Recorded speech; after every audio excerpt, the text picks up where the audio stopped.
الحمد للہ رب العالمین والصلاة والسلام علی سید الانبیاء والمرسلین، اما بعد۔ میرے محترم بزرگوں اور دوستو،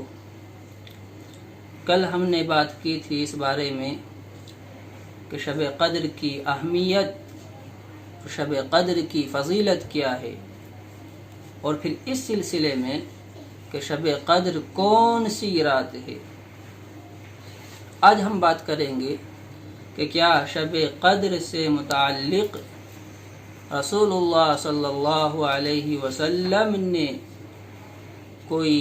مخصوص دعا بھی بتلائی ہے یا نہیں۔ تو میرے عزیزو، بزرگوں اور دوستو، رسول اللہ صلی اللہ علیہ وسلم سے حضرت عائشہ رضی اللہ تعالی عنہا نے دریافت کیا، اے اللہ کے رسول صلی اللہ علیہ وسلم، اگر میں لیلۃ القدر کو پالوں تو میں کیا دعا کروں؟ رسول اللہ صلی اللہ علیہ وسلم نے ارشاد فرمایا، اللہم انک عفو کریم تحب العفو فاعف عنی۔ یہ پڑھا کرو۔ کیا مطلب ہے اس دعا کا، کیا ترجمہ ہے؟ تو دعا کے اندر رسول اللہ صلی اللہ علیہ وسلم نے ہمیں بتلایا کہ دعا یوں کرنی ہے، اے اللہ، بے شک تو معاف کرنے والا، کرم کرنے والا ہے،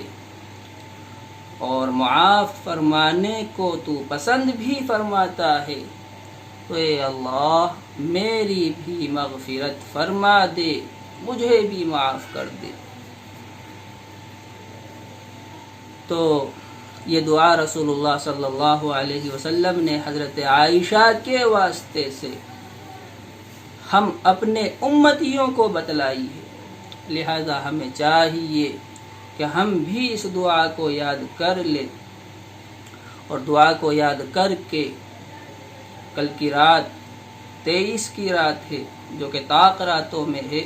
ہم اس میں جہاں اور عبادتیں کریں گے کہ قرآن پڑھیں گے، نوافل پڑھیں گے، اللہ سے دعائیں کریں گے، تو اس دعا کے ساتھ بھی ہم دعا کریں گے۔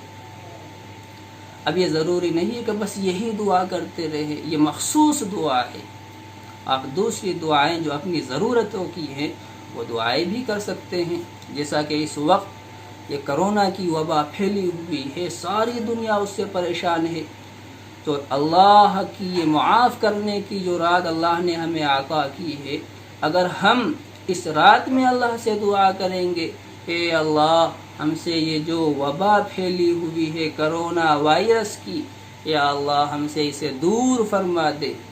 تو اللہ تبارک و تعالی ضرور قبول فرمائے گا، اور یہ وبا جو پھیلی ہوئی ہے یہ ہم سے دور ہو جائے گی۔ اور اس وبا کی وجہ سے جو یہ لاک ڈاؤن ہے، اور پھر سارے لوگ پریشان ہیں کہ لوگوں کے روزگار بھی نہیں ہیں، تو انشاءاللہ وہ سارے کے سارے ٹھیک ہو جائیں گے۔ تو دعا فرمائیں کہ اللہ تبارک و تعالی مجھے بھی اس شب قدر کی فضیلتوں کو پانے کی سعی کرنے کی توفیق عطا فرمائے، اور آپ سب کو بھی اس رات کی اہمیت اور قدر کو پہچان کر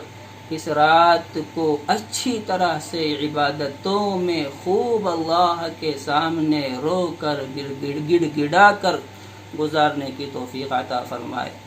وآخر دعوانا ان الحمد للہ رب العالمین۔